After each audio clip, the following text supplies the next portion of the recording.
RT. Udah Pak, tutup lagi Pak. Iya.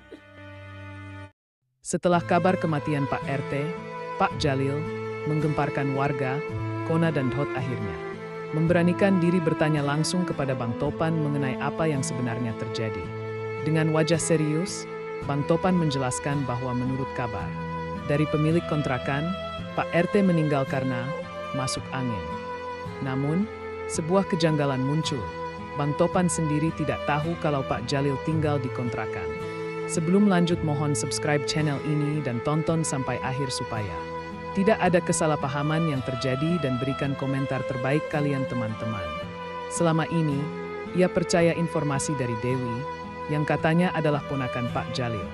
Padahal kenyataannya, Dewi malah menyuruh Pak Jalil untuk mencari kontrakan agar Dewi bisa lebih dekat dengan Bang Topan suaminya saat ini. Kematian Pak RT terasa sangat tidak wajar bagi Kona, Dhot, dan Peot, anggota geng 4G. Mereka pun bersepakat untuk menyelidiki penyebab kematian sebenarnya. Dibantu oleh Bang Topan dan Pak Rungkad, sahabat lama Pak Jalil yang paling merasa kehilangan. Setelah pemakaman Pak Jalil, geng 4G memulai penyelidikan mereka. Mereka juga penasaran, mengapa Dewi berbohong kepada Bang Topan soal status Pak Jalil? Bukankah dulu Dewi sendiri yang menyuruh Pak Jalil mencari kontrakan agar lebih dekat dengan suaminya, Bang Topan? Dewi sebenarnya adalah Nona Elin, seorang wanita dari keluarga mafia besar, yang mengubah wajahnya untuk bisa menikahi Bang Topan. Semua orang terkejut. Dhot langsung bertanya bagaimana Pak Rungkad bisa tahu rahasia besar itu. Dengan berat hati, Pak Rungkad menjelaskan bahwa semasa hidupnya, Pak Jalil telah memberitahukan rahasia tersebut. Tapi kini, setelah Pak Jalil meninggal dunia, Pak Rungkad merasa wajib untuk membongkarnya demi keadilan. Bang Topan, yang akhirnya mengetahui siapa sebenarnya Dewi, mulai mencurigai sesuatu yang lebih besar.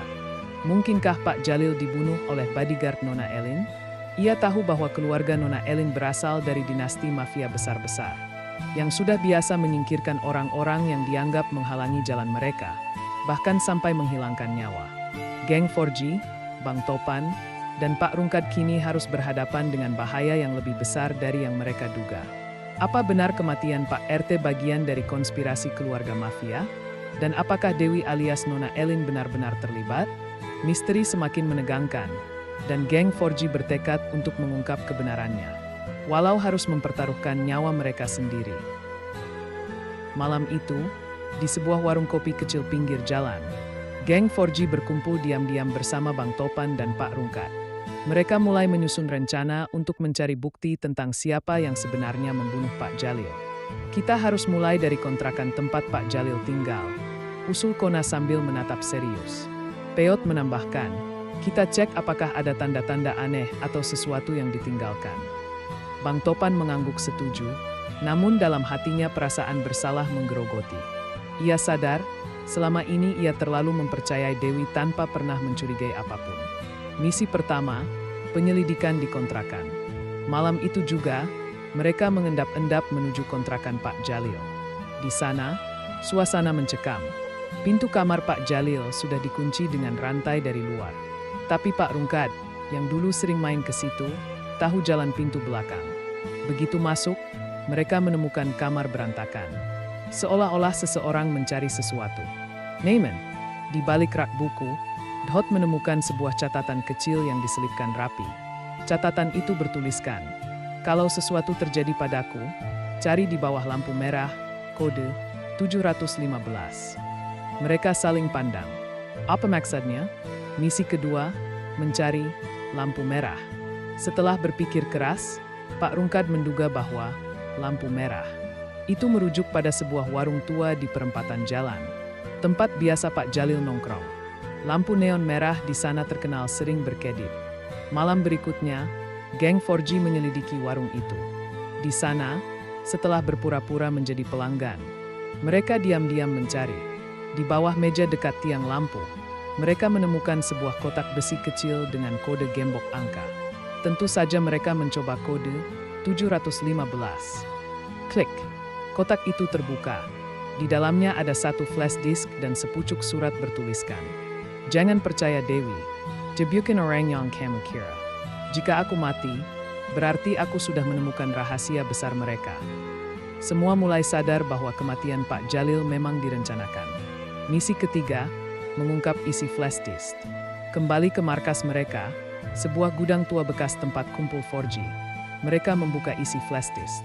Isinya mengguncang mereka. Video-video rahasia yang memperlihatkan Dewi, alias Nona Elin, bertemu dengan pria-pria berjas hitam, orang-orang yang jelas berasal dari dunia mafia. Ada juga rekaman percakapan antara Pak Jalil dan seseorang yang memperingatkannya. Kalau kamu terus ikut campur urusan Nona Elin, kamu akan celaka, Pak Jalil. Kini Samuel semakin jelas. Pak Jalil tahu terlalu banyak, dan itu membuatnya menjadi target. Konflik internal, Bang Topan bimbang.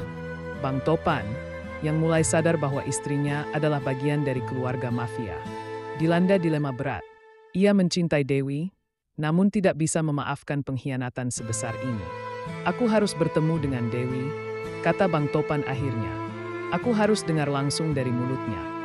Namun geng 4G memperingatkannya, Bang, ini bisa jadi perangkap. Persiapan konfrontasi. Mereka pun menyusun rencana.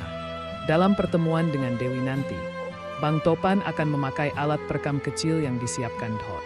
Sementara itu, Kona, Peot, dan Pak Rungkad akan mengawasi dari kejauhan. Rencananya sederhana. Jika Dewi mengaku, rekamannya akan jadi bukti. Jika Dewi mencoba sesuatu, mereka akan segera turun tangan.